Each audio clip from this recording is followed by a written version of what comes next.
Ma connaissance de Dieu et de son intimité. Apocalypse, chapitre 3, verset 20. Écoute, je me tiens à la porte et je frappe. Si quelqu'un entend ma voix et ouvre la porte, j'entrerai chez lui. Je prendrai un repas avec lui et lui avec moi. Osée 4, verset 6. Mon peuple meurt faute de connaissance. Ma rencontre avec Jésus-Christ a été un coup de foudre qui n'a cessé de produire ses effets jusqu'à ce jour. Moi qui étais rejeté, j'ai découvert que quelqu'un qui n'avait pas commis de péché a donné sa vie pour moi. Ce que mes parents même n'auraient pas pu faire. Et qu'ils m'aiment tel que je suis. Quel amour! Le réaliser chaque jour est un élément de motivation pour moi de mieux connaître Dieu. Il est impossible de se faire une amitié sans chercher à bien connaître la personne qu'on a rencontrée, sinon la relation ne sera que superficielle. Le jour de ma conversion, la seule chose que j'avais demandé à Dieu, c'était de le connaître. Pendant toutes ces années, cela a été un défi permanent. Et je peux vous assurer que je vais de surprise en surprise. Dans ce monde où tout court à une vitesse incroyable, trouver du temps à consacrer pour Dieu, être à son écoute, devient difficile. Ainsi, la connaissance de Dieu est mise au second plan pour les chrétiens. Pour moi, la priorité est la connaissance de Dieu, car elle vaut plus que tout. En parcourant la Bible, je me suis aperçu que certains personnages avaient une connaissance particulière de Dieu et leur foi le manifestait. Des alliances se sont faites entre Dieu et eux. Il ne s'agit pas seulement d'une connaissance de la parole de Dieu littérale, mais celle de la personne de Dieu lui-même. Ainsi, je me suis donné un défi, celui de l'intimité avec Dieu, tout en sachant le prix que j'aurais à payer. D'ailleurs, c'était l'appel que j'avais reçu, celui du renoncement pour marcher avec Dieu. Laisser tout tomber et suivre parce que Dieu m'aimait. Rentrer dans l'intimité de Dieu, c'est découvrir tout d'abord son grand amour par lequel nous sommes sauvés.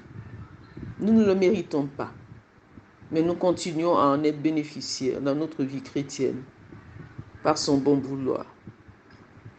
Puis sa toute-puissance, sa souveraineté, sa grandeur et sa justice, c'est le désir de notre Père de nous accueillir dans son intimité, de nous remplir de sa présence et de faire de nous des enfants heureux et épanouis. C'est dans cette intimité que nous entendons la voix de Dieu, d'une manière ou d'une autre, et qui nous conduit dans sa volonté parfaite. Pour l'entendre, nos oreilles doivent être propres et nos cœurs entièrement disposés à l'écouter. Cela nécessite un brisement. 1 Samuel 3, verset 9. Parle, ton serviteur écoute. Marc 12, verset 29. Écoute Israël. Galates 2, verset 20. Non, plus moi, mais Christ. Lors de ma conversion, la vie du Seigneur Jésus-Christ est venue dans mon cœur. C'était la première étape, car nul ne peut connaître le Père sans passer par le Fils. Au ciel, la louange retentit et explique sa victoire. Quelles que soient mes défaites et mes stérilités, il n'est jamais vaincu, car sa puissance est illimitée. Tout ce que j'avais à développer, c'était ma relation avec lui, afin qu'il démontre sa puissance dans mon cœur, ma vie, mon service. Ainsi sa vie victorieuse me remplirait et déborderait sur les autres. Pour connaître ses justes rapports avec lui, il fallait tout d'abord que ma volonté soit brisée et soumise à la sienne. Le brisement est un chemin douloureux et humiliant, mais c'est le seul chemin qui m'a conduit à sa connaissance. Le plus douloureux, ce fut le brisement de mon moi, orgueilleux, dur et intraitable, qui se justifiait, défendait ses droits et sa propre gloire, mais qui devait se soumettre enfin à la volonté de Dieu et admettre ses fautes. Afin que Jésus-Christ me possède, que je sois tout à lui. Dur, dur, dur, je vous dis.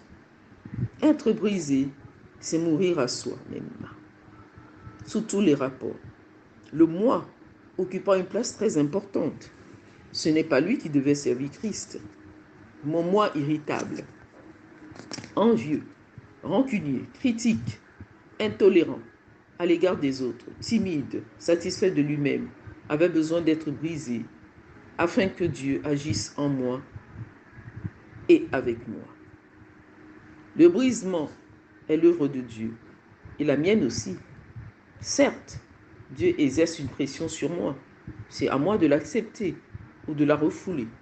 Si je veux me laisser convaincre par la lumière de Dieu, elle démasque le moi dur et orgueilleux.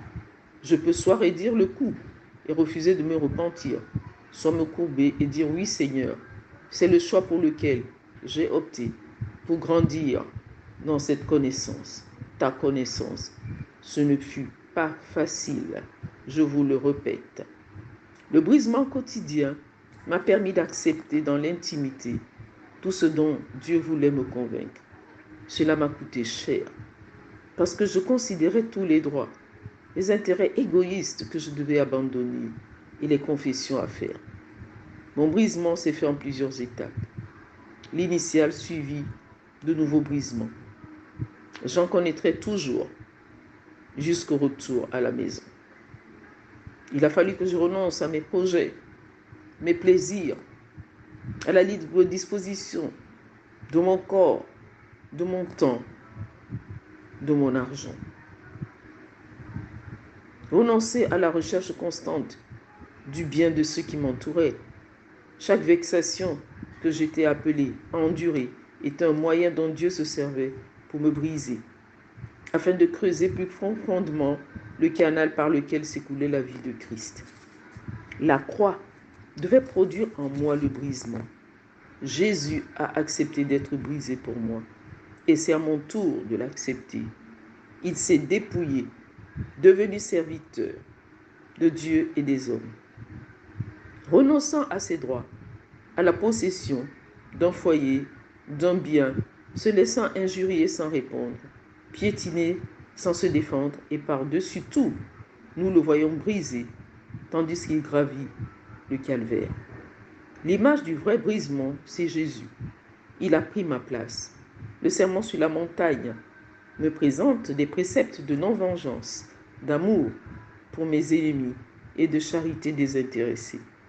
Ce devait être ma position. Dieu m'a créé avec un libre arbitre et le choix d'accepter qu'il fasse mourir ma vie centrée sur moi-même pour être comme Christ dont la vie était centrée sur les autres. À travers cette recherche de la connaissance de Dieu et du brisement subi, j'ai compris ce que Dieu attendait d'une vraie servante de Dieu, car nous sommes ouvriers avec lui. L'humilité étant la base des vraies relations avec Jésus-Christ et notre prochain. C'est là que j'ai rencontré la difficulté d'avoir cette humble position en tant que disciple. Le dépouillement me rend la servante comme son maître. La position de servante ne me confère aucun droit, car je suis la propriété absolue du divin maître. Il peut disposer de moi et me traiter comme cela lui semble bon. Le plus souvent, j'avais encore tendance à l'oublier, voulant contrôler une partie de ma vie. La connaissance de Christ et le fait d'être son esclave me coûte un prix très élevé, car il faut remplir les conditions suivantes.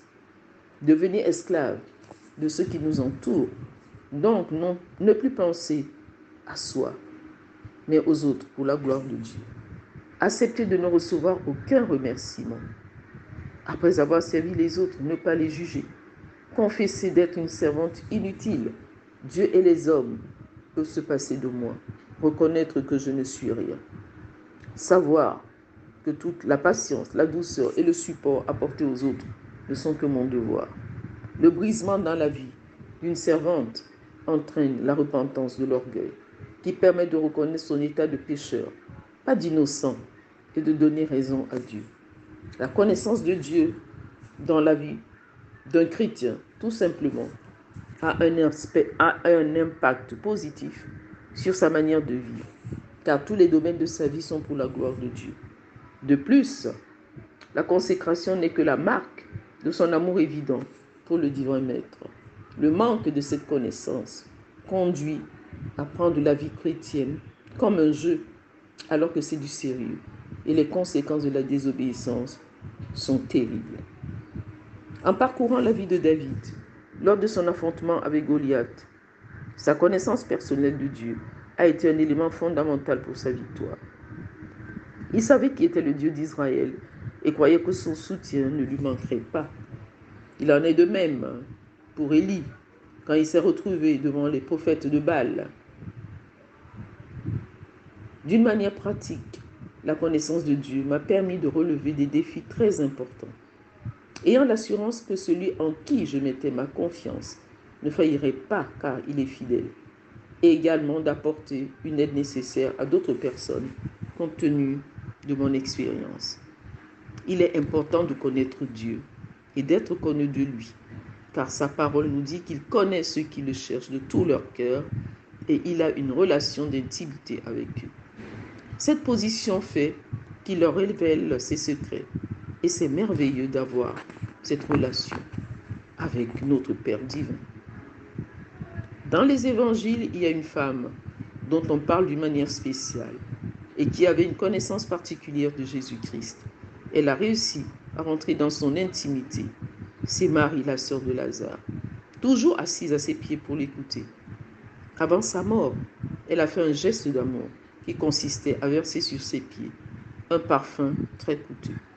Dans cette intimité, elle a su que son maître allait la quitter bientôt, alors que les disciples ne comprenaient pas ce qui devait arriver.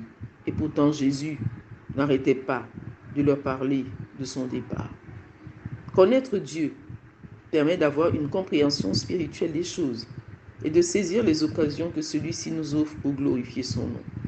Nous pouvons connaître toutes les bénédictions, mais si celui qui en est l'auteur est méconnu de nous, ce sera peine perdue. Car le monde passera avec tout ce qu'il contient, mais à la fin, ce qui nous restera, c'est la rencontre avec Dieu. Connaître Dieu est un gain, car il est la source de vie. Le contraire, c'est la mort. Alors faites le bon choix.